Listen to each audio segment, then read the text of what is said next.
Welcome. This is Dr. Eva Fisher. I want to share my recovery story from body dysmorphic disorder. My story is online at the International OCD Foundation website under How I Recovered from BDD.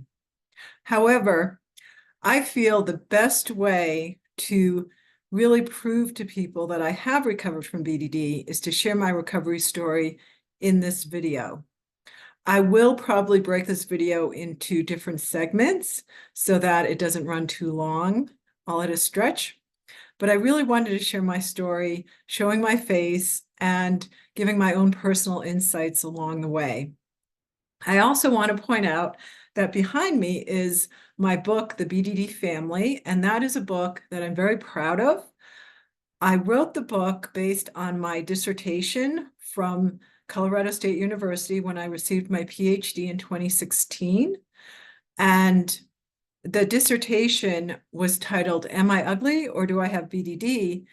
And that was a really common question that I found people were asking on the forum that I studied for my dissertation. And also, it was definitely something that I really was convinced of when I had BDD, is that I was truly ugly. And I really felt that way for many, many years, from the time I was 16 to the time I self-diagnosed myself at about 30 years of age. It was very debilitating, and it was very disheartening to look in the mirror and to really see my nose as ugly and deformed, and to really feel that I hated myself. And most of the reason I hated myself was based upon the way I saw myself in the mirror.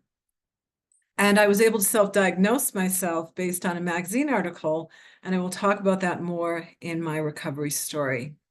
So let me get started with my recovery story. I remember starting to stare at myself in the mirror when I was 16 years old. Before then, I would spend most of my free time walking and reading outdoors, watching television, writing, or playing with my friend and pets. Then, after I turned 16, I became increasingly aware of my appearance, especially my face. I started wearing makeup and reading fashion magazines and comparing my appearance to my peers and the models in the magazines. As a result, I found my appearance and facial features sadly lacking. My eyes were too small and close together, my nose too large, my forehead too short, and my chin too long. Also, although I was slender, my hips and thighs looked out of proportion to the rest of my body. I identified myself as pear-shaped, according to the fashion magazines I read. It was not until I turned 18, during the summer before my freshman year of college, that I confessed to my mother how much I hated my appearance, especially my nose. I told her that I didn't want to get married and have children in case they ended up having my fat, ugly nose. I also told my mother that although I would never consider acting on them, I had thoughts about committing suicide due to the fear of passing my defect, i.e., the ugly nose I saw in the mirror, onto my children. At the time, I could not imagine a fate that I could put onto my children that would be worse when I had BDD than having them inherit what I saw as my major defect. My mother's response was to pay for plastic surgery, or rhinoplasty, to have my nose corrected by making it more slender.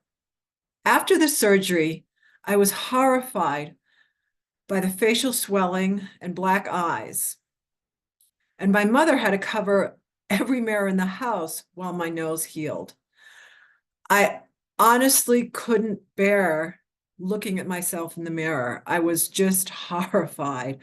And if I had thought that I looked ugly before I had the surgery for my nose, I couldn't even bear to look at my reflection after the surgery until the swelling went down. However, Soon after the swelling did go down, I realized I still hated my nose since my profile looked odd to me now. I never mentioned my displeasure with the results to my mother, since she clearly felt the surgery had been successful and was pleased by my altered appearance. However, I felt terrible.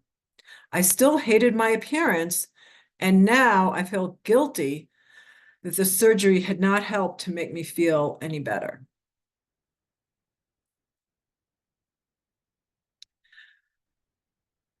Throughout college, I was a good student. I went to Mount Holyoke College in Southampton, Massachusetts. Um, Although I did struggle with feelings of low self-esteem and depression.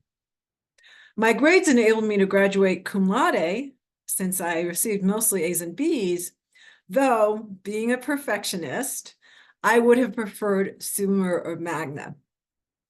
After college, I managed an art gallery in Boston and found it extremely stressful being on my own for the first time. I actually met my first boyfriend when I was in Boston after college. He was a musician. Unfortunately, as these things go, we did end up breaking up. And I just felt horrible. I felt emotionally abandoned, and the stress around that breakup really caused my BD symptoms to get even worse. I spent hours in the morning and evening staring at my face in the mirror, looking at the pores in my nose and picking at my skin. At one point, the picking caused a small facial scar. At that point, I was managing an art gallery in Boston, and I was walking in between a gallery, my gallery that I managed that was in downtown Boston near the financial district, and the main gallery that was on Newbury Street at that time. And I tried to cover up this, this facial scar that I thought I had caused to myself with makeup that morning. But all I could think about the entire time I was at work that day was the scar on my face that I felt like would just be there forever. And it looked like a huge crater to me. And at one point, I was going in between galleries, and I just found this quiet, private space in this stairway of this building, and I just collapsed. I just remember collapsing in tears on the stairway, just sobbing uncontrollably, just feeling that I had just scarred my face for life.